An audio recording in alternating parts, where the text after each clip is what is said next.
Hello there everyone, welcome back to BrokeNbricks. My name is Owen and this is my LEGO Lord of the Rings Tower of Cirith Ungol MOC. And this is intended to be a official LEGO style sort of playset. So rather than being a perfect depiction of the tower from the movie, this makes some compromises, and I think I've done an okay job at matching the sort of thing that LEGO would come up with if they were to make this themselves.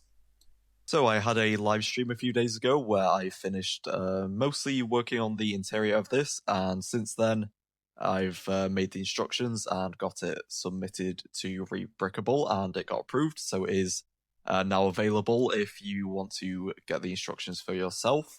I'll show you the Rebrickable page later, so what I'm just going to do is walk you through the model. So this is just the tower part of Cirith Ungol. So there isn't any of the gates where Sam goes through with the watchers, and there isn't any of like the tiered structure. It's just the top part of the tower. So yeah, I kind of base this on the Hagrid's Hut model, with using these. I think they're called A-frame pieces. I mean, it looks like a letter A, so we'll go with that. These A-frame pieces to get the 45-degree angle, so it can build the walls like that. I think that was the 2019 version of Hagrid's Hut that used that technique, and yeah, I've always thought that was a good technique, so that's what I've gone for. The actual tower is hexagonal, so it's not quite right. This would be more of an octagon type shape if it was fully enclosed, but you know, I think it's close enough. So this is mostly dark grey, and it's got some accents of dark tan and some light grey as well, and then obviously the sort of patchwork roof that the orcs have come up with is made out of wood, so that is using brown and dark brown. And then the tower is split into 3 floors, so we have these 2 staircases using those classic castle spiral staircases. So to get better access to the interior, you would be able to push these stairs out of the way, which I can't be bothered to do, so I'm just going to completely remove them for the time being. So starting at the bottom floor, we do have this doorway, which is just using a door frame piece, and there's a couple of steps leading up to it. And then the ground floor I kind of made into sort of like a kitchen. So we have this cauldron here with some transparent green studs and bones in there for whatever it is the orcs might be eating, and yeah, that is just on a really simple fire. They're just using some transparent orange studs on some brown pieces to represent a little campfire. And then over in the back we have this keg.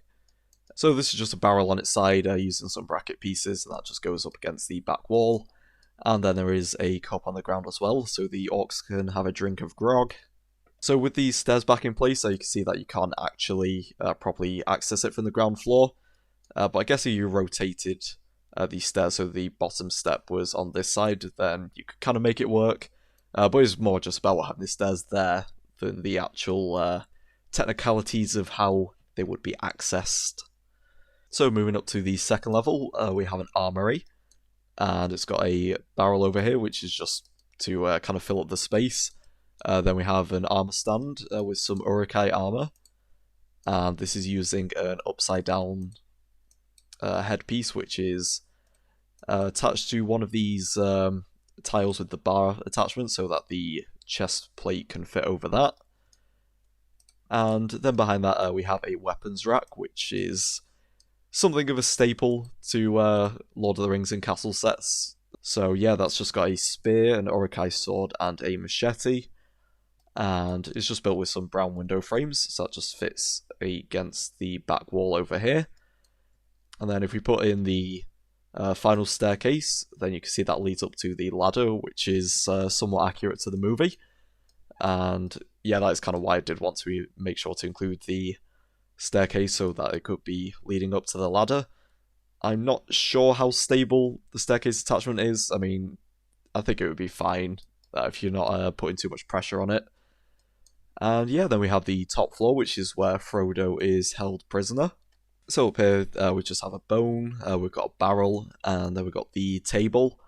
where there is a glass bottle, and then also, of course, we have Sting, where it's been taken from Frodo, but I'm just realizing now that that doesn't make sense, because Sam would have kept Sting.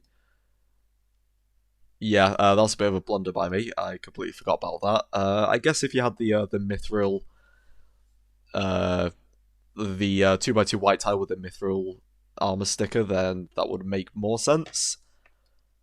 Yeah, I don't know how that managed to slip past me. Sting should not be here.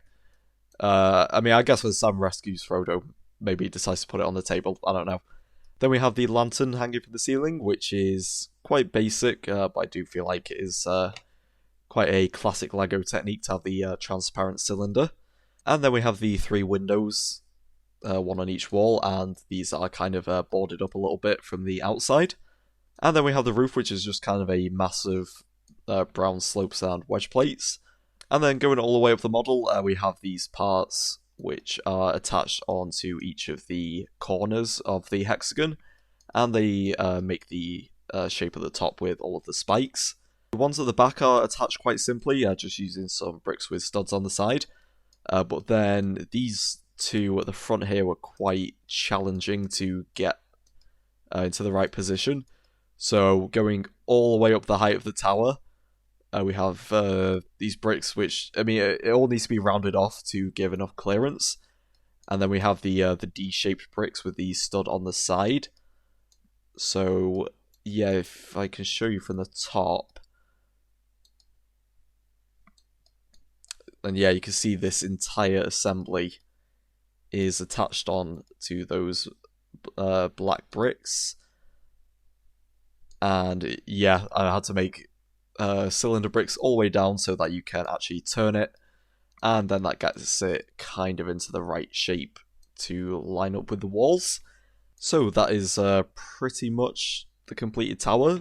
So we'll jump over to Rebreakable now, and this is what it looks like with some renders. So this is the full thing from the outside. Then we have this one with the stairs moved out of the way so you can get better access to the 2 lower floors. And then this is one of the full tower from the back with these staircases fully extended. This is what the top room looks like. And then this is just another shot of the tower from the outside. So yeah, this is available on Rebreakable, so I'll leave a link to that in the description. So yeah, that's about it. I am pretty happy with how this turned out, and I would like to carry on making more playset-style Lord of the Rings sets to just kind of try and get all of the locations that LEGO missed. Thank you everyone very much for watching, and hopefully I will see you in the next video. Good, Anakin, good. Subscribe. Subscribe now. I should. Do it.